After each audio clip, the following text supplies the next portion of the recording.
নমস্কার বন্ধুরা, আমি আপনাদেরকে আজকে একটা সোয়াবিনের ছোট্ট একটা রেসিপি দেখাচ্ছি ঘরের সমস্ত ছোট সামগ্রী দিয়ে।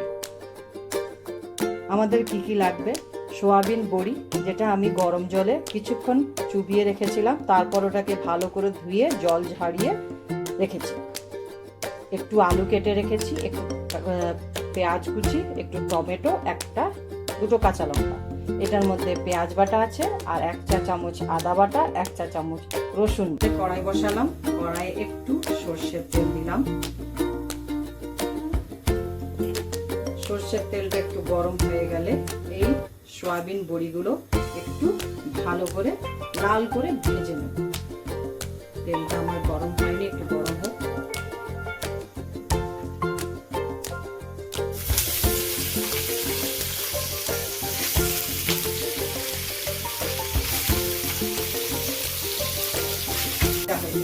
একটু লাল হয়ে যাওয়া পর্যন্ত ভাজতে হবে। এবারে সয়াবিনটা দেখুন আমার কড়াই ছেড়ে দিয়েছে, ভাজা হয়ে গেছে একটু। এবারে এটাকে একটু একটু করে তুলে নেব। আবার কড়াই ধুয়ে সর্ষের তেল দিলাম। তেলটা গরম হয়ে যাক। এর মধ্যে চা জিরে ফোড়ন দিলাম, দুটো তেজপাতা,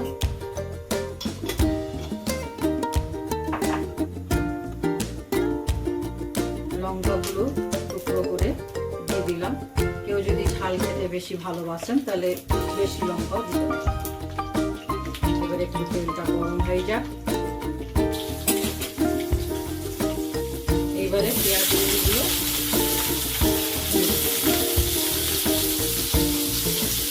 পেঁয়াজটা যখন একটু লাল হয়ে যাবে তখন আলুগুলো হালকা একটু পেঁয়াজটা নরম হয়ে যাক, তারপরে আমরা আলুটা দিয়ে দেবো। দেখুন একটু পেঁয়াজটা একটু নরম হয়ে গেছে। এবার আলুগুলো লাল করে ভেজে দেবো। দেখুন আলুটা একটু লাল লাল হয়ে গেছে। এরপরে আমরা একটা টমেটো কুচি কেটে রেখেছিলাম, টমেটোটা একটু নরম হয়ে গেলে তারপরে আমরা পেঁয়াজ বাটা, এটার মধ্যে দুটো পেঁয়াজ বাটা আছে, আর এটাতে 1 চামচ আদা, 1 চামচ রসুন বাটা।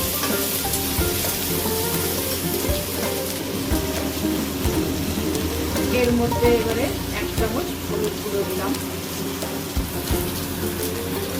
এরপর আমরা পেঁয়াজ বাটাটা এবারে এই পেঁয়াজ বাটাটা দিয়ে এটাকে আস্তে আস্তে লাগাবো। একটু পেঁয়াজের জলটা শুকিয়ে গেলে তখন আদা রসুন বাটাটা দেখুন পেঁয়াজটা দিয়ে হয়ে গেছে। এবার আমরা আদা রসুন বাটাটা এটাকে লাগিয়ে নেবো। এরপর এটাতে আমরা 1 চামচ কাশ্মীরি লাল মির্চ,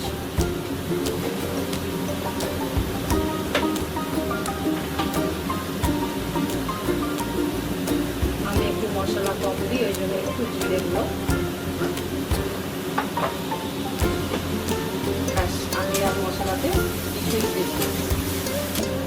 দেখুন এবারে একটু তেল ছাড়া শুরু করেছে মশলা থেকে। এবার আবার আমি সয়াবিনগুলো এটার মধ্যে দিয়ে এটা একসঙ্গে কষবো।